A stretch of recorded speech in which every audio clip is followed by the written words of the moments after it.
Ladies and gentlemen, thank you for coming.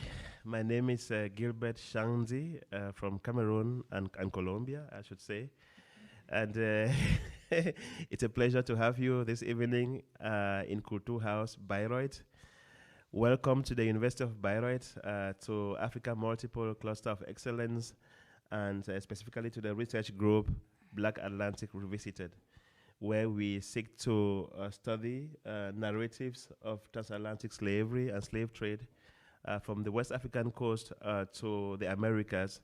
Specifically, we are focusing on the Colombian Caribbean coast and Salvador da Bahia. So today we began our day with a keynote by Dr. Javier Ortiz from the University of Cartagena, and we are continuing this time in poetry performance with Ashanti Dinah Orozco from the neighboring city of Barranquilla, Colombia. So it's a pleasure to have you accompany us for this poetic evening for 1.5 hours. We know that many people are following us on YouTube, and it's our pleasure to really have them because during COVID, we learned that we have several priorities, but to spare time and be with us for 1 hour, 30 minutes, we are really grateful for that. So welcome, and keep your comments coming on YouTube. Even if we are not able to respond to the comments live, Ashanti will look at the comments later on when the YouTube videos are published and would, of course, respond. And of course, we are going to have, we also have a live audience here, and please feel free at the end of the day to also have your questions. So we are going to have Ashanti Orozco with us performing her poetry. Who is Ashanti Orozco? Ashanti Orozco is a doctoral student at the University of Harvard in the Department of African and African American Studies with the primary field of Romance languages and literatures. She has a degree in education from the Universidad del Atlántico in Barranquilla, Colombia, and a master's degree in Hispanic literature from the Instituto Caro y Cuervo, Bogota, which is a very important institute as far as Afro-Colombian studies are concerned, or Afro-Latino studies generally are concerned. Her research has focused on investigating and analyzing literary works of Afro-Latin American authors, mainly from the Caribbean, from the perspective of socio-criticism of literature, cultural studies, post-colonial, decolonial, and feminist studies. And they have also focused on investigating how language, ideology, and racism circulate in school textbooks to reveal strategies of power, manipulation, and reproduction of stereotypes and ethnic asymmetries. She is the author of a collection of poems from which she's going to present Las Semillas del Muntu, The Seeds of Muntú, published in 2019. And she's also won several awards. I would name just three. Benkos Bioho Award 2016. Benkos Bioho is a very emblematic and iconographic figure in the history of Colombia, but also beyond, as the founder of the Palenque de San Basilio, which is the first freed community in the Americas. And it's a very strong symbol in Colombian history, but also Afro-Latino history in general. She also won an award as the which is called the Afro-Descendant Women Recognition Award in 2019 for her work, both as a poet, but also as someone who is very active in the public sphere, and also had the major mention as from the Ministry of Culture in Colombia.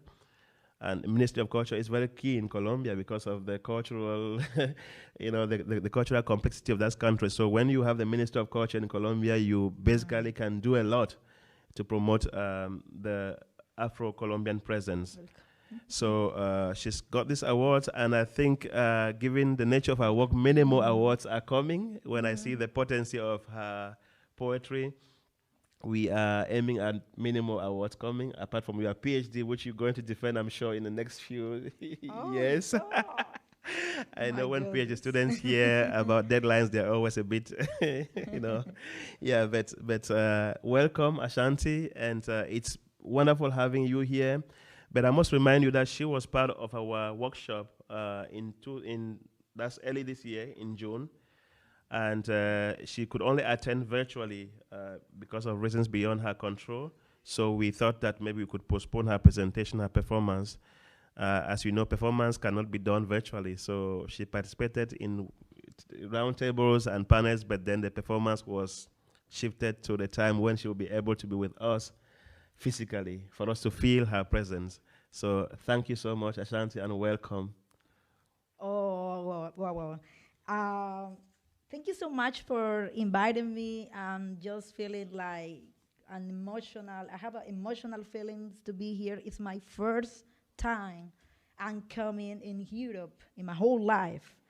So that's really huge because it's Germany, the the road, the path, who invites me in this time of my life. I don't know my second life and my past. I don't know if I visited this place in my last past, talking about my spirits. But I'm feeling very well here. I'm feel like being in a familiar environment, and atmosphere. It's getting colder, but I really don't feel the cold. Please don't be in panic. I feel warm and safe. And yeah, we are going to start. I'm going to read some points in English and in Spanish. I just said to my brother here that I usually don't read poetry in English. This is a translation edition that it's coming in the next semester.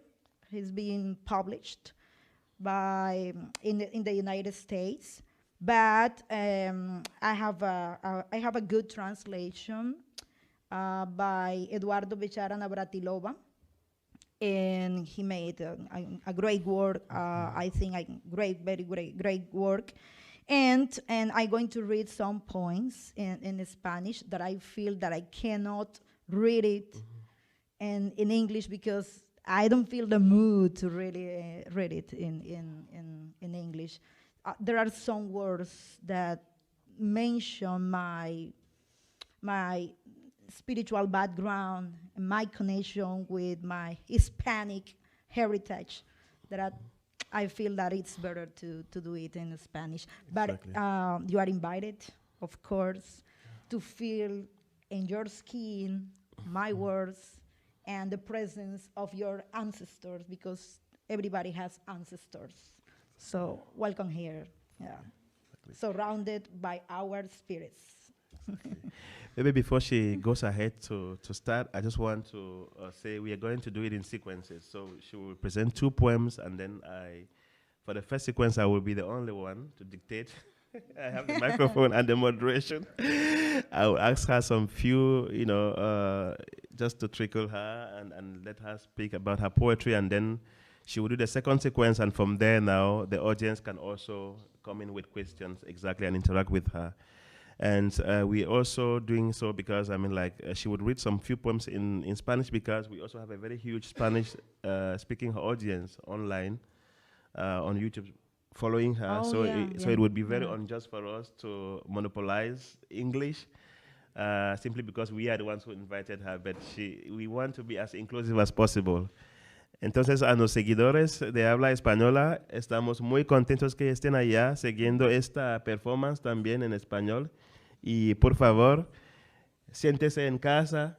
Estamos en la Universidad de Bayreuth y tenemos una invitada de una gran factura, una gran dama de poesía, en el nombre de Ashanti Orozco, hija de Barranquilla. Pero también estudiando en la Universidad de Harvard. Hija del Muntú. Hija del Muntú, hija de África, porque no siempre se acuerda de sus raíces, por eso. Pero también les queremos recordar que empezamos la jornada con una presentación, una ponencia del doctor Javier Ortiz Casiani, de la Universidad de Cartagena y que está también con nosotros acá. Y es un gran gozo para nosotros, un honor tener a esas dos figuras de la cultura afrocolombiana acá con nosotros en Bayreuth. Entonces, estamos listos para escuchar a la poeta Ashanti Orozco Dinah. Okay. Okay, let's start with 2 points in English. Astronomy body. I am an essentially cosmic being. All the elements of my organism were in the size of creation since geological age. Millions of years ago, it was hydrogen powder, floating like a thread of smoke, orbiting like an umbilical cord, spiraling like a dervish over the dark void of space.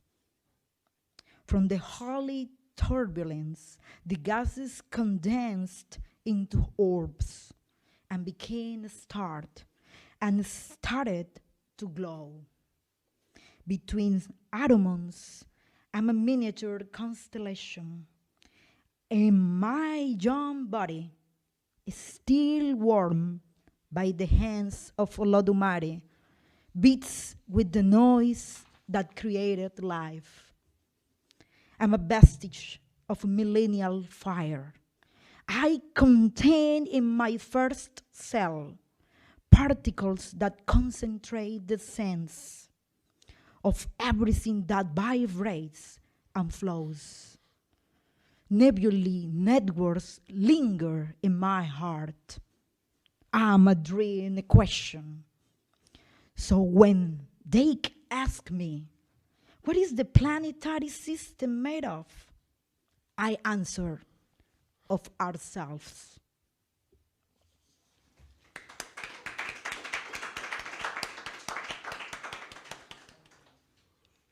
Destination of the Muntú. First, Abiyami, the peacock, leans onto my window and says, fate is woven by the skein of time. We are related to the 7 elements. Heaven, our cot. Air, our soft. Water, our blood. Fire, our sap. Earth, our roots. Fauna, our veins. Flora, our dreams.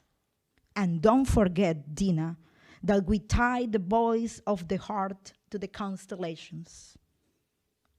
Second, Aquaro, the quail, knocks at my door and tells me, we are part of the astrological plant, animal, and human family.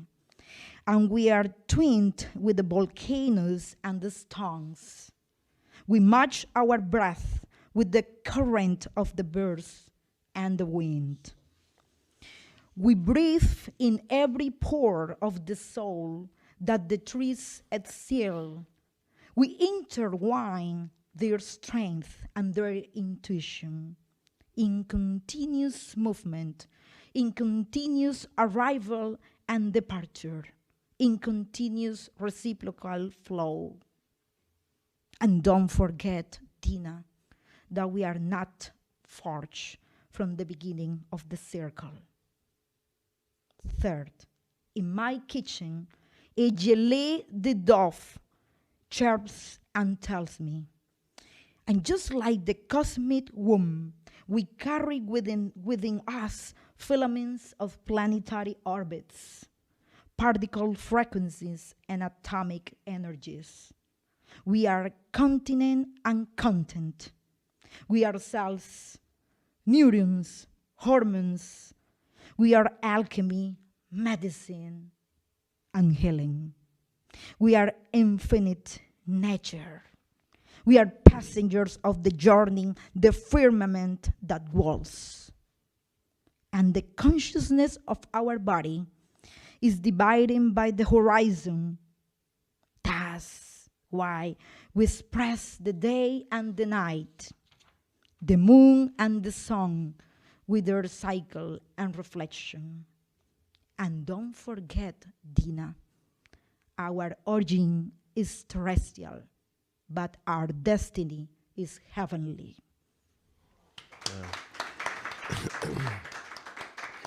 Yes, so thanks so much, Ashanti, and interesting. And I have a series of questions, and I mean, some of which we have already touched upon in our initial interview. But one just came to me as you were reading, because I've actually had time to go through like a collection of poetry by a Colombian female poet, that which was published by the Ministry of Culture recently. It was like 10 years recently, ago, it's about maybe. 10 years ago. Yeah. So, of course, in poetry, time is cosmic, so 10 years is no time.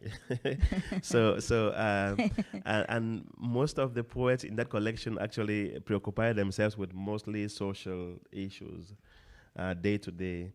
But in your poems, I see a tendency, of course, it's not exclusive, but I see a tendency to focus more on the cosmic, the planetary, kind of really ontological questions, planetarity, and there's something that is quite peculiar. Your poetry is about air, it's about water, it's about fire. What Greek, pre-Socratic philosophers call the Eleatian age of philosophy. What do these symbols mean to you that you are so much concerned with these atavistic images? Water, like fire, air.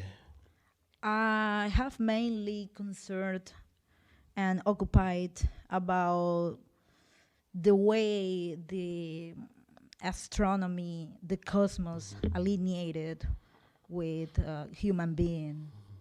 And I have called in this like using like a kind of counterpoint with Hegel, a phenomenology of the spirits, una fenomenología de los espíritus, a way to produce an ontological and phenomenological way of thinking in the Africana vision. So this way is a kind of this political decision for me, and why not a social political decision in terms of select or choose any specific voices and words that I want to tell to my audience. And these are fire, water, because they are related with the ecological crossings of the slaves in the Atlantic, the Black Atlantic slave trade. Yeah. So I want to repositionate all these cosmos elements that we have lost, because sometimes we have lost the connection with Africa. And that's the way that I try to directly connect with my ancestors and the spirits. Great. It goes right at the heart of my question. And then I will connect that with another question in terms of when you talk about your collection that has been translated from Spanish to English. But when you write, I also have another approach to translation in terms of poetry or any sort of creative writing in the Americas. Is it not also a type of translation in itself? Because your poetry is concerned with also questions of origin, Africa. So are you not also doing a kind of ontological translation of wanting to a translation which source, as Javier was telling us, there's not exact clarity, of the source culture. The target culture might be clearer, but the source culture is not clearer. So are you not also trying to translate also the culture, the religion, the mythology into your American space in some way? Yeah, this is a diasporic counterpoint, because I'm aware of the African vision and philosophy, but also as a diasporic woman who were born in Colombia, in the Afro-Colombian sphere, and as a public, intellectual ones, I think that is necessary to use the tools of translate the cultural background the African vision into the diaspora itself. And as a practitioner, as a Yoruba practitioner, as a priestess, I'm a daughter of Ogun and Oya Yansa in Santeria tradition. I consider that we have recreated all the Yoruba wisdom in Latin America. I mean the Caribbean space. I took a class with a professor I just mentioned to Felix, Professor Felix, whose name is Jacob Olupona at Harvard University. And at the end of this class, the Professor Olupona said something that I cannot forget at all, because it's very important to maintain, to keep in mind.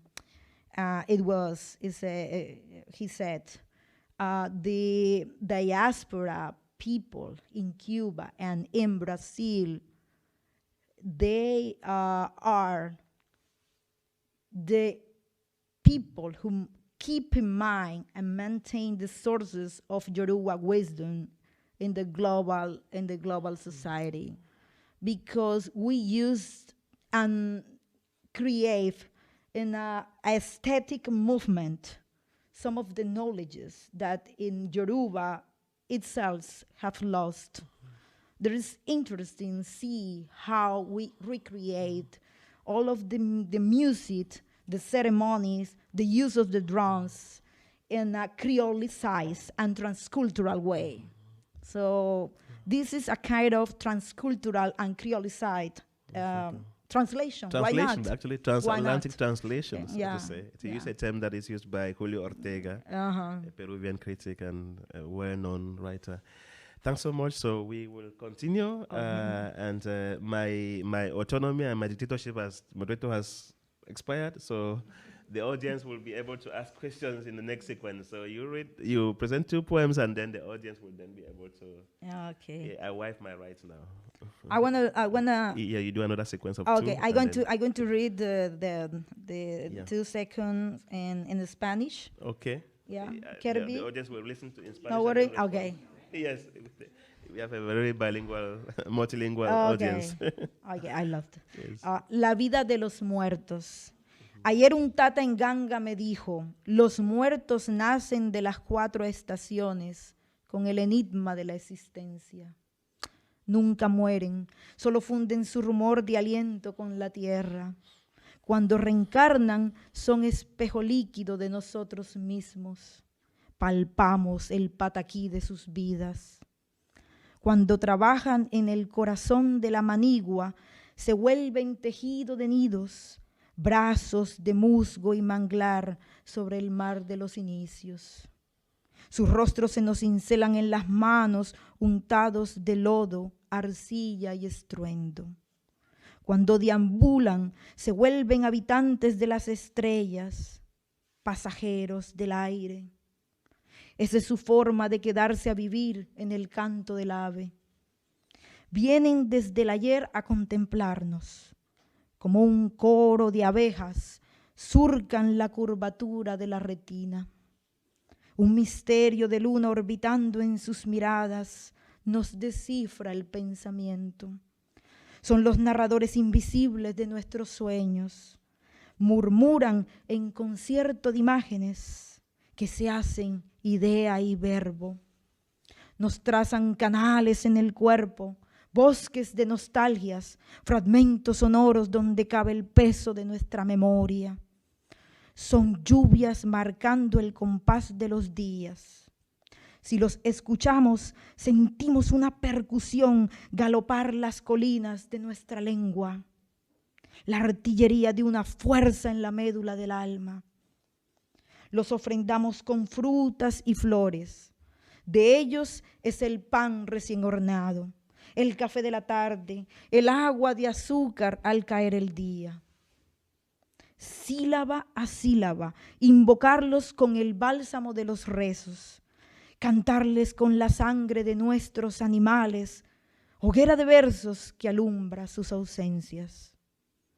Soplamos ron y nos profetizan palabras liberadas del cepo y del látigo. Que a nuestros pies descienda la voz de los muertos, que nuestros dedos palpen el tambor de su tempestad, que bailen con nosotros al son de la melodía más antigua.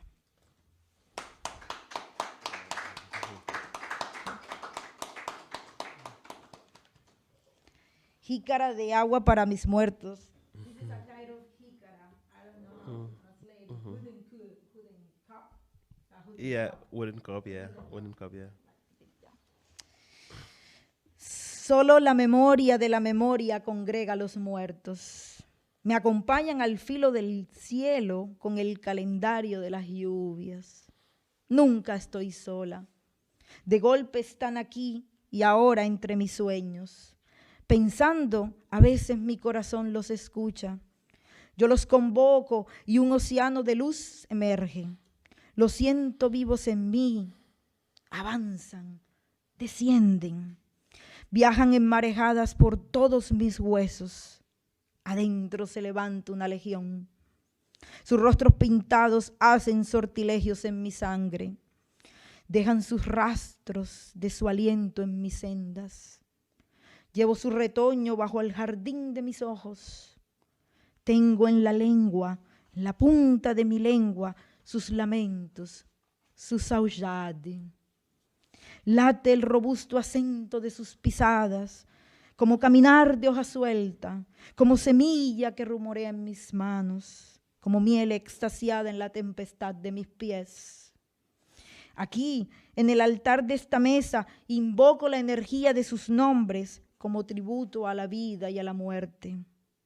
Esta mañana agradeceré, honraré su estirpe, sembraré sus voces en jícaras de agua. Wow. Thanks so much, Ashanti. And we'll take a pause then give the floor to our audience. Maybe they have some emotions. Yes, Prof. Felix. You need to use the mic so that you can feature in the online streaming. Thank you, moderator. Good evening, everybody. Good evening. And thank you, our eminent poets of this evening. It's so warm to be here, listening to this embrace of poetry coming from across the Atlantic. Yeah. Listening to your poem, it really gives me a very happy feeling. But at the same time, there is a question that I cannot refrain from asking. I can see that your poetry deals a lot with ancestralidad. Your ancestralidad africana that comes all the way with you. Now, le quisiera preguntar, maybe I should ask that directly to you in Spanish. La ancestralidad pensada solo se puede vivir a través de los muertos o tiene también una fluencia presentificada en tu día a día, que no sea siempre solo para los muertos. Eso es una parte. Maybe you can also render it in English because you, of course, so you just so that because we are going to have the video registered so that we can have like fluid, multilingual. Thank you. Yeah. Well, my question was on Black ancestral roots, which she's carrying so happily. And I was asking her that does this Black ancestrality limit itself to a relationship to the dead ancestors, or is there a place for the living ancestors in that particular configuration? Because it's a trap that I'm actually bringing, because in the relationship of Africa with Latin America, we have this va-et-vient that has to do with the past and the present. And most of the time, While they take us to the past, we are very eager to know their present. Thank you. Great. Oh, thank you. That's absolutely great. Great That's a question. very good question. Thank you so much. Yeah, I'm thinking about this concept of Muntú. That's why my book is called Las Semillas del Muntu, the seed of Muntú. Muntú is an ontological and philosophic conception about the relationship with the human being with the animals, plants, and it includes all forms of life. And when I'm thinking about animals and the fauna and flora, I'm thinking about the communication, the spiritual communication, the presence of this spiritual tradition, because a bird can say everything. This is the manifestation of the universal being on the well-being, you know? And how can you translate the singing of the bird in your life? When you touch a tree, you know, you can feel encompassing many things in your blood. This is an ancestral communication with the ancestors, with the spirits, but also with the nature itself. The communication with the whole spirits is the spirits of the nature itself. I don't know if you are understanding what I'm saying, but this is a dialectic movement that Camus, Braithwaite, taught us in his book Arrivance. No? The way that the waves, the ocean, the river communicates ourselves, telling us many things. In the deep side of the ocean, there are so many life that can communicate with us. This is the way I understand this conceptual and ontological and philosophical definition of Muntú as a threshold of life, when it's death and life at the same time. You have this dialectic, and this is life, passing through the death, and this is the death passing through the life. Exactly. This is a very, present dialogue in your poetry, death and life.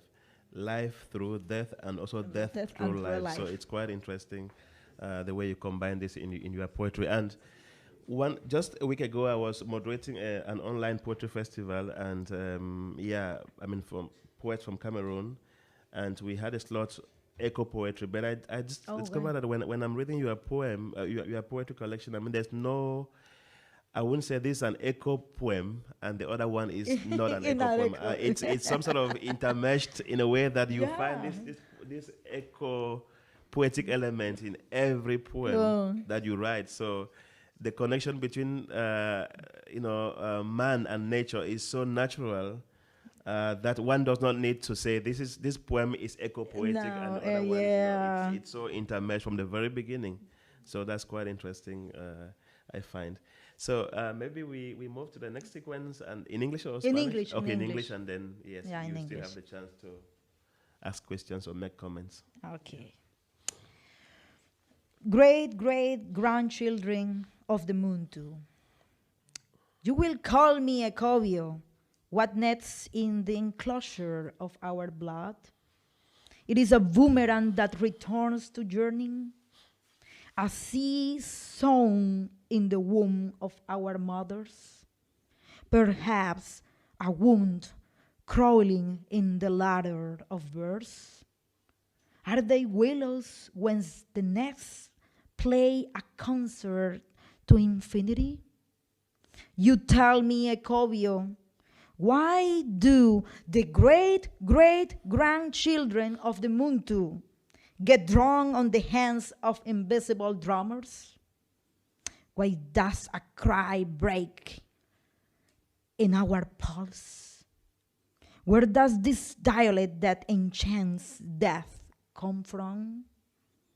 Is this cry always dim at the root of the past? Where does this breath of words come from?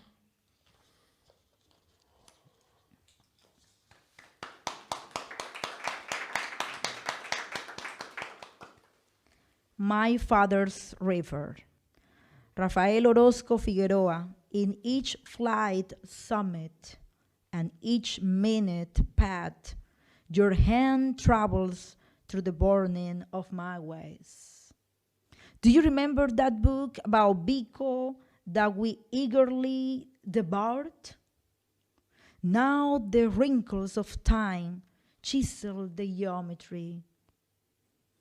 This geometry of your dreams of the skin of mirrors.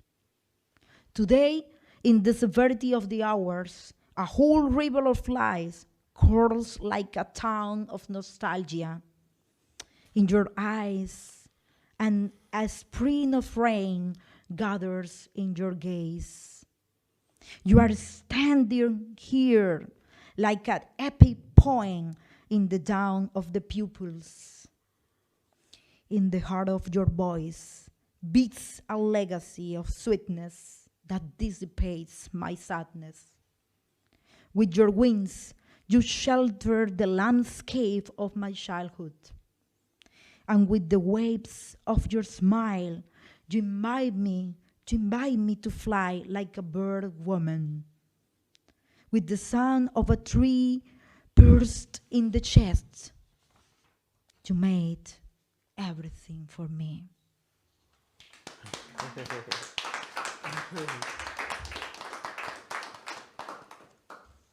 Thanks so much, Ashanti. And then we have, of course, a reaction from the audience. And maybe before someone asks a question, I also have this for you. Yes, I talked of how you combine the cosmic and the day-to-day, and in very few poems, then you make reference to specific persons, figures in your life. Raphael. Orozco Figueroa, my father. Exactly. whom I had the opportunity to meet, but then circumstances did not permit us to meet in Barranquilla. Who is a historian, I must say. Yeah. What I noticed also that family is actually very important. Of course, on the continent, but more so even in the diaspora, that the family can make or break. Definitely. Yeah, why is family education so crucial? Of course, in the African diaspora, not only in Colombia, but the family nucleus is quite key in determining your trajectory, either as a musician, as a poet, as an academic. Family is so crucial in the African diaspora. Why in your case, maybe you can tell us a bit more. Yeah, family has been crossed my life in different ways. I was educated by two amazing persons. My mother and my father belongs to a law class, and we were poor. I grew up as a poor black child, when I was younger, very younger. But I grew up, with dignity. With dignity. And I always saw my father reading different books, historical books, and he was always proud of being black. And he told us about slavery and so many things. And I learned how to dignify my life in terms of doing the best thing I could do. Like, for example, studying at the university, and even going to one of the most recognized university, maybe could be in the global the global sphere which is Harvard University. I am the only one who could do it. So I don't have many people in my family that could study at the university. So this is so important for me, but the ethical, the ethical view of being, of well-being, but healing others is something that I learned to my family. Great. Now, moving from your biological father to your poetic fathers, I noticed that you also have a very strong working relationship in terms of poetry with Julio Romero. Pedro Romero, Blas. who is named also after a very important figure that Javier talked about, the historical Romero, who played a role also in the in the liberation. So there's of course the past and the present. Yes, the Romeros. present and the past, the historical and the Pedro that we know, Who's still alive? Who's still alive and strong in Gethsemane. in Gethsemane, he's a very notable poetic figure in Cartagena and Gethsemane in particular. And so when you present, especially when you present, I see a lot of Pedro's presence also in your way of presentation. And then in your writing, I also see a lot about, what I can connect with the poetry of Jorge Artel, who wrote Tambores en la Noche, especially when you talk about dancing to, get drunk in the hands of invisible drummers. I mean, this is quite interesting, and there are very similar figures in the poetry of Artel, because, of course, his poetry is about drums.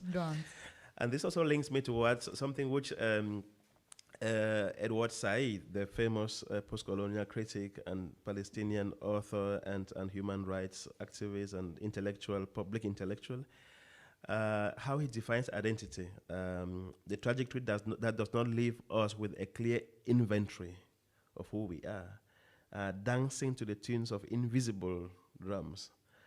Could those drums maybe be coming from across the Atlantic? But then it really defines your being in the Americas. So, and you talk about Edward Kama Broadwhite and Derek Walker. There's always these elements of something invisible, but that has such a huge grip on you in the present. It could be sound, it could be an image, it could be a voice. Yeah, so that for me is quite it depicts very much the transatlantic identity, that doesn't leave you with a clear inventory. Javier talks about lack of clarity, but there's an affect. The affect is there, even though you don't have like a clear scientific knowledge of where you're coming from, but when you encounter someone, you actually feel the affect. So for me, it was it's quite interesting to have in the poetry. I first of all would like to say that I have three male figures in my life. I mean, elder figures, male elder figures. The first one is my father, Rafael Orozco Figueroa. The second is Pedro Blas Julio Romero, which is my literary father.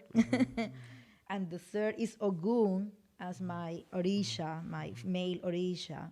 So I'm devoted of those people. Spiritual, family and poetic figure. But also there are any others like Jorge Artel and drummer con tambores en la noche. Drums of night. We talked about Candelario Beso and Manuel Zapato Olivella. We call him in Colombia as the mayor Ecobio. Ecobio means brother, elder brother, someone who has the knowledge. Compared with the rest is the, the wisdom, the wisdom people, the wisdom person who has the knowledge to guide. So Ecobio is a Calabar, word based. And I think I took on then these images, the root metaphor of waves, ocean, rivers, the move of the plants, the herbs, the leaves, the wind, all this belongs to the nature of movements, in the sense that I explained into myself that I was born in the Colombian Caribbean, so everything has to do with movement, with rhythm. Everything around us is about the drum. The drum is everything. So I can feel the drum also in the movement of the leaves, in the movement of the birds. So the drum is an instrument, but the bird is an instrument of the drum. Wow, that's quite interesting. Yeah.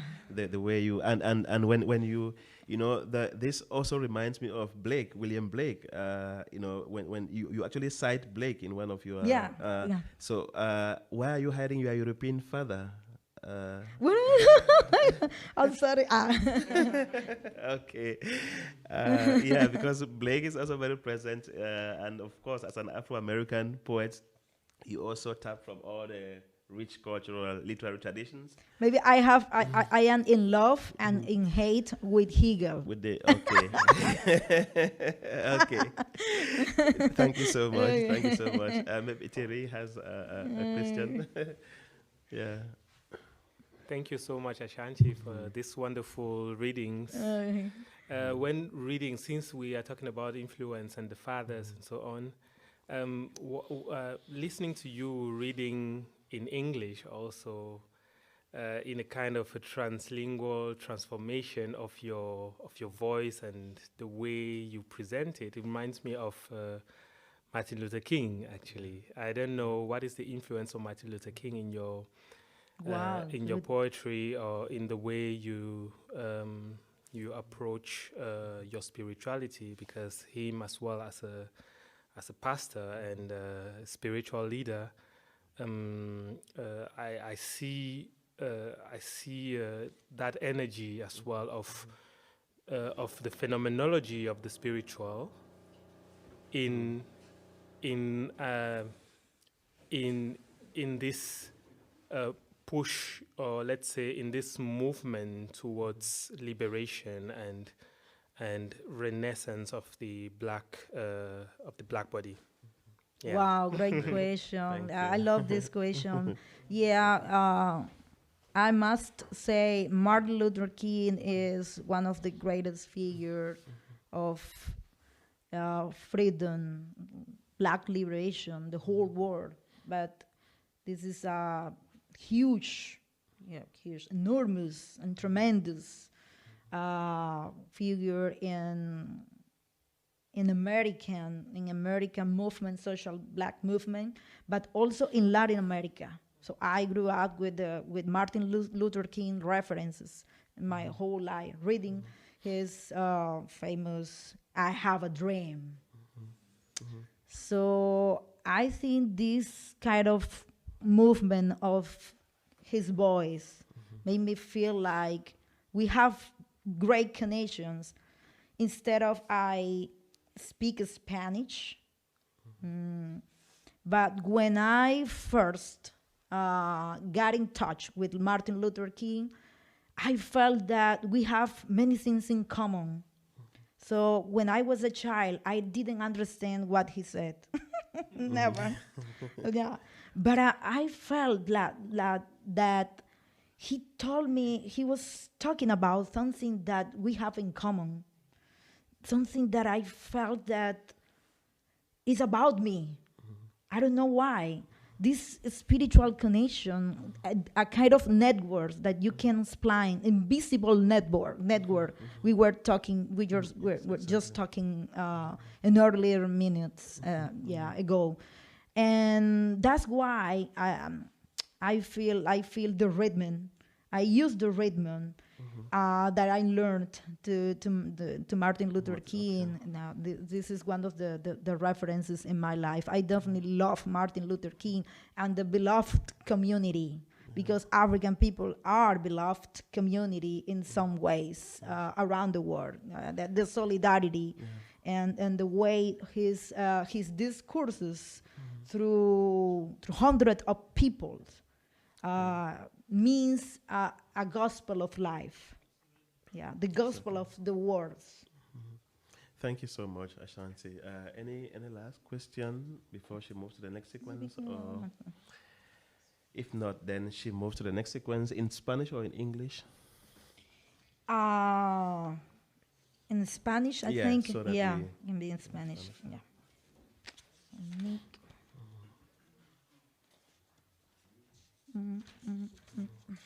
Let me try to find out. Okay. Oh, Misa Negra. Un juramento bantú se borda en los labios del Tatenganga. En medio de la lluvia dirige el ritual de sacrificio de 3 gallos. Cuando la danza de un relámpago troza el aire y se prolonga, riega la memoria con la resina de la sangre. A lo lejos, un tambor de selva acaricia el vuelo de un búho. En esta misa negra pronunciamos los nombres de todos nuestros muertos. Descienden las escaleras del cielo hacia el árbol gigante donde hace siglos sembraron sus ombligos. Con las oraciones, sus voces se van caminando hacia un caldero de barro donde se cuece la sal de la creación. Ahí respiran las aldeas y los reinos africanos arropados por su colmena interior. Ahí están las palabras sagradas de Tituba durante la quema de brujas. Ahí reposa el canto de un cimarrón fusilado con el fuego de una escopeta. Ahí también residen los huesos de aquel fugitivo colgado en lo alto del horcón.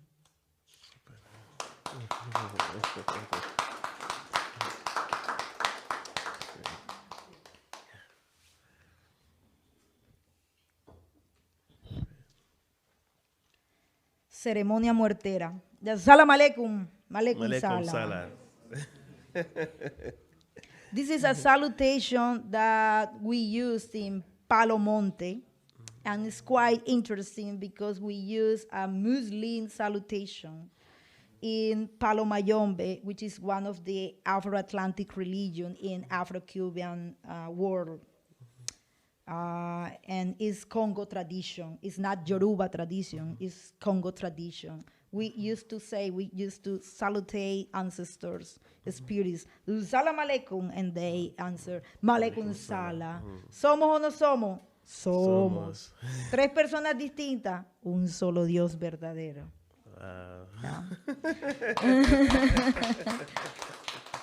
So here we have also the Congo tradition. Yo presiento una sacerdotisa armada en zarabanda.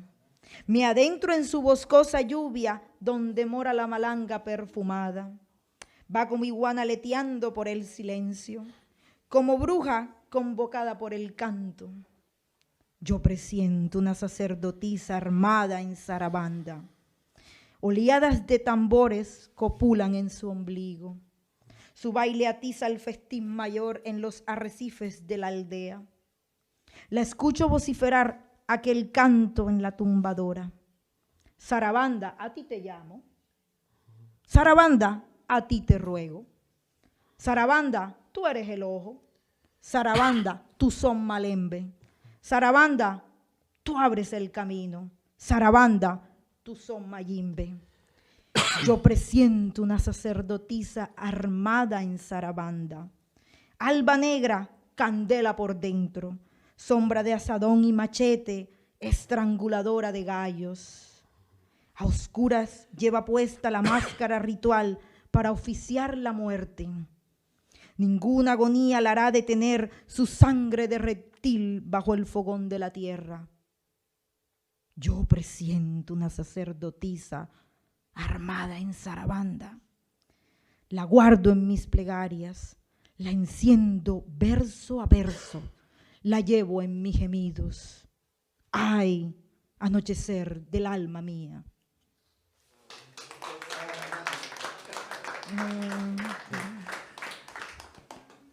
Something particular about the Caribbean coast, this powerful verb that you find in the poetry, also in the novels, So when you read, I also feel Garcia Marquez reading his memoirs, like that potency in the voice is something that is purely Caribbean, I think. And you made a comment about you live currently in the U.S. Yeah. And you made a comment about the solidarity with Africa, the diaspora. But today we were talking about the kind of the complexity of that solidarity, which means that it's not always like spontaneous fraternity. It could be, but then there's always the fact that the diaspora is not also homogeneous. It has passed through different experiences that have defined even the way the diaspora relates with itself, within the diaspora. And so I would like to know, you as an Afro-Latina, encountering the U.S. society, how is the experience, and at a social level, but also how does it, echo in your writing? Of course, I know that North American authors, have really had a huge influence on Latin American authors too, and maybe vice versa. We always look at the North side, but we don't look at the South North too. So how does that, the fact that the Black community in the northern part of North America has gone through a different experience, and is it not also a kind of, do you also feel an order, being ordered, being considered to be an order in North America as a Black, Afro-Colombian? Yeah, of course. I definitely felt when even I was... within within the Black community? How is that experience? Within the Black community in South, Afro-American community, you have a kind of feeling that you are different because you speak Spanish or Portuguese, depend of you are coming from in the Latin America geographical area. And then you come to the U.S., where there is a hegemony of the English language, but also in my department of African and African American Studies, look at the name African and African American Studies, where Afro-Latinos people are there. Is the African American reference, because I know in Spanish it's always very controversial to say America referring to the U.S. To the U.S. So is the African in American, this case African America mostly North America? Yeah. And the fields are related with African, but also the hegemony is all about African American people as the only ones who has fighting, against racism, racial discrimination, as Afro-Latin American people doesn't exist in some way, And I felt like, whoa, what about Afro-Colombian people? And not only everybody knows about Afro-Colombian people. They used to mention in their studies Afro-Brazilian because of the candomblé.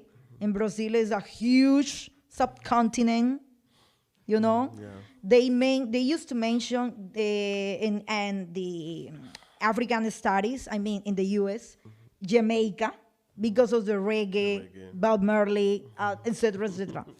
They used to mention Haiti, but I could lie. The mention of Haiti were more than they used to do it because Haitian Revolution was the first, the huge revolution in the whole world compared with the French Revolution. Yeah, we have a huge rebellion of Black people and Maroonage philosophy and making things better for Black people in the future. And the other mention, sometimes Trinidad and Tobago because the Shango cult. And Cuba, of course, because of the Santeria and because of the others, and the political, the social, the revolutionary, sphere there. And the rest of us doesn't exist in this way. So we insist in our department that Afro-Latinx studies needs to be relocated, reevaluated, rewriting. Yeah, and of course, this is the way we insist every day in our lives to repositionate that please Exactly. don't treat us as a non-being, as a non-black being people in the African studies. Yeah, Afro-diasporic landscape. Yeah, and personally, I felt welcome with some of people, African people and Afro-American people there. And I live in Worcester, which is the second largest, we have the second largest population in Massachusetts. And we have there diversity of people from Ghana, many of them Cameroon, yeah, but people from the Arabian world, and people from different parts of the Latin America. I mean, Dominican Republic, Puerto Rico, and so on. And you feel, you feel that people encompassing the idea of diversity in a good way. You can participate there. Yeah, definitely. I feel that there is a lack of positionality around the Afro-Latin studies. But at the same time, I think we are making possible, with our works. I think we have to insist that they recognize one of our major figures, our political, representation, Manuel Zapata Olivella. Yeah, we insist, please read this book, Changó el Gran Putas. Yes. This is our Bible. You have to read it, not only roots.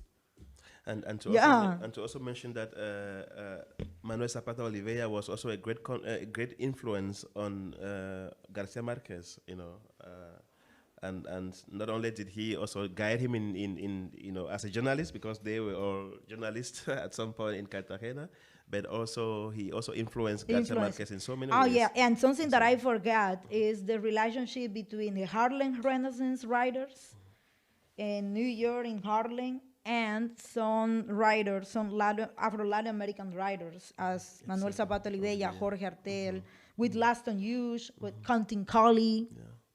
Yeah. Langston Hughes. Exactly.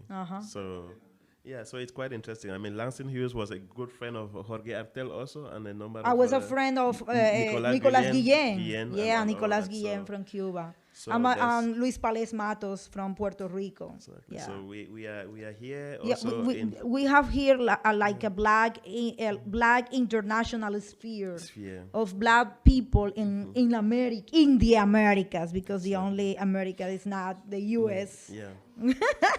Yeah, and it's quite interesting to see. The letters they intertwined through the years.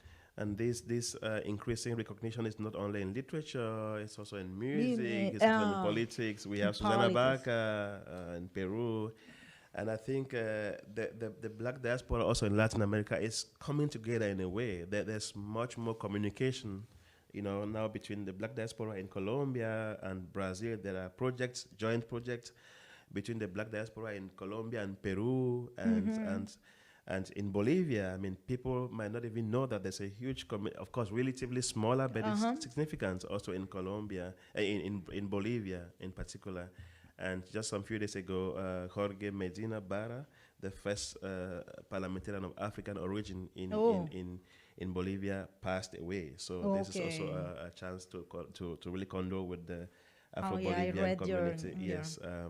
These are pioneers and icebreakers also in countries where people in most African countries might not imagine that Bolivia also has a sizable black diaspora.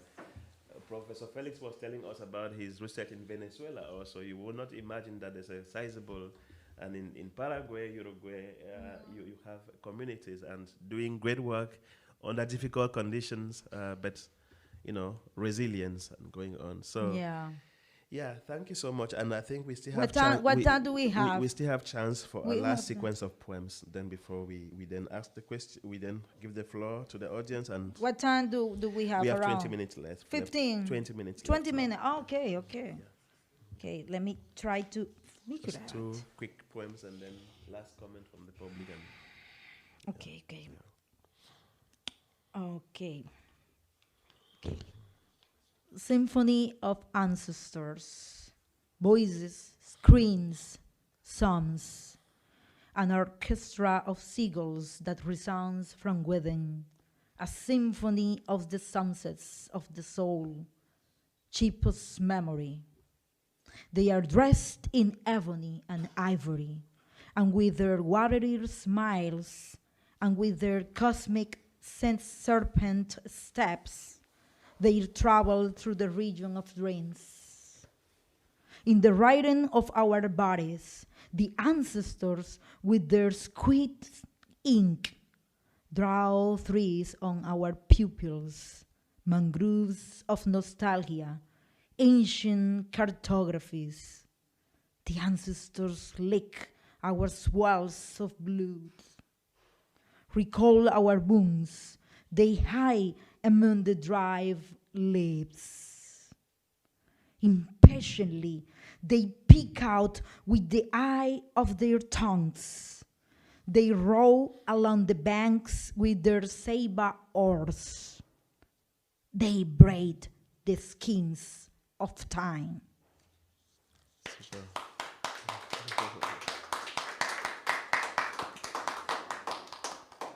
Rogative. Today a prayer occupies my thought, shakes my eyes, and draws an omen from the gods. Where are my ancestors? The question becomes immense, like the memory of wars, when they recover the body of myths. I look for answers in the ages of the past, on the shores of light, in the substance of the dream, in the trails of silence. I seek the masters of the hidden, in the scars of time, in the screens of the carimba, in the volcanoes between my hands, my hands, my hands.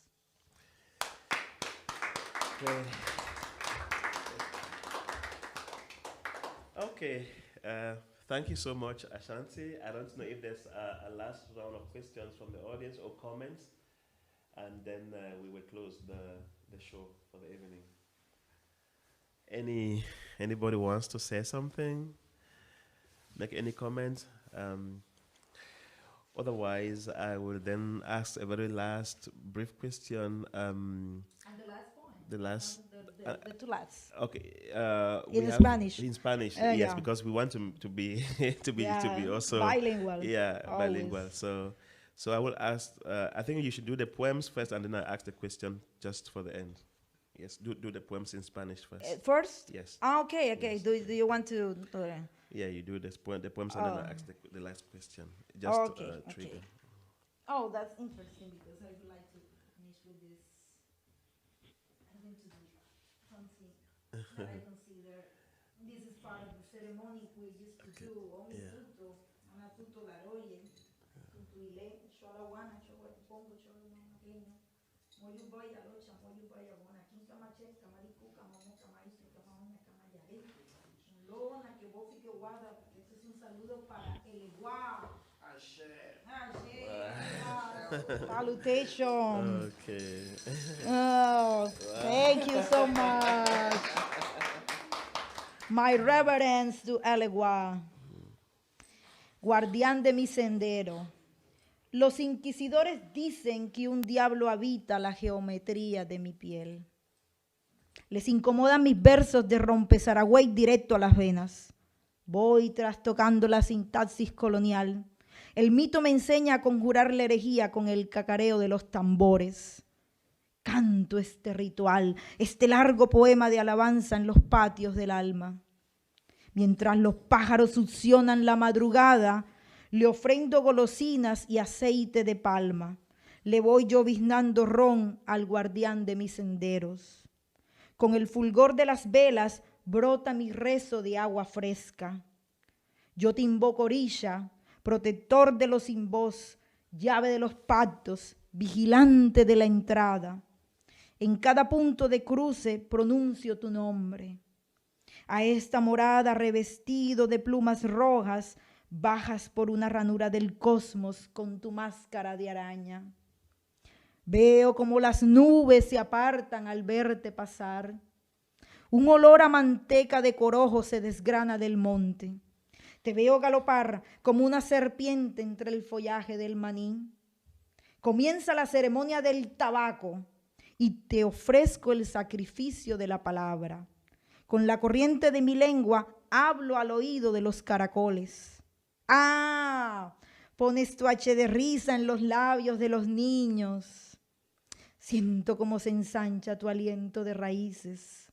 Por fin estás derramando tu perfume sobre mí. Padre, viajero sin edad, imploro tu mirada hacia tibia conmigo. Dibújame un sendero en la ribera madura del tiempo.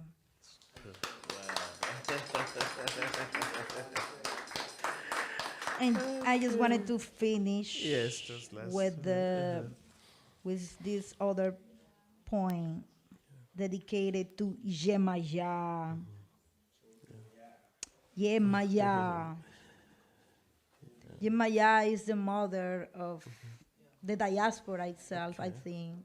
We crossed the ocean because of Yemaya. Yemaya is deaf and live, I mean. It's difficult to say because we salutate Yemaya and we greet Yemaya because we are in life. But we felt like sadness, you know, because all our ancestors who crossed the Atlantic Ocean suffered in some way that is difficult to reproduce in this space. So Yemaya, you know how we feel. Negra señora del mar y del canto, un destello de algas y corales, acaricia tus senos y acuna la luz inundada que me habita. Alzas el manto de las redes y sumerges mi desnudez de sal en cascadas de placer. Abres tus fauces en un manantial de lechos y adivino el festín de tus olas. Yemaya hace su Yemaya.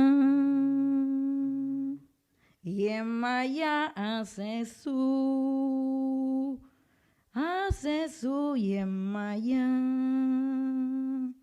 Yemaya olodo Yemaya. Yemaya olodo Yemaya. Me seduces con tu saya en espiral. Escucho cómo el bronquido ronco de tu garganta me aclama que somos una. Desde hace siglos mi cuerpo se funde con el vértigo de tus aguas.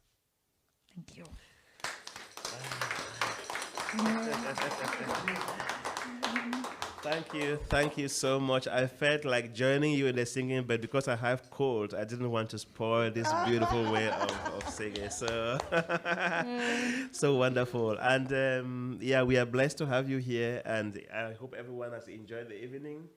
And yes, I hope so. So please, a last applause for Ashanti. It's our pleasure in the African Multiple Cluster of Excellence, but particularly in the Black Atlantic Revisited project, to welcome you here from the Caribbean, from the US.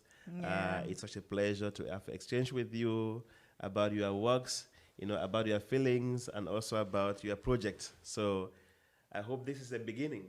We're going to have much more to do together. and you are still writing a lot. Oh, yeah, So Yes. hopefully you'll be back. You'll be back to Bayreuth anytime soon. Oh, thank And you so much. Javier also is with us, and we always say, when you come to Bayreuth, you will always come back.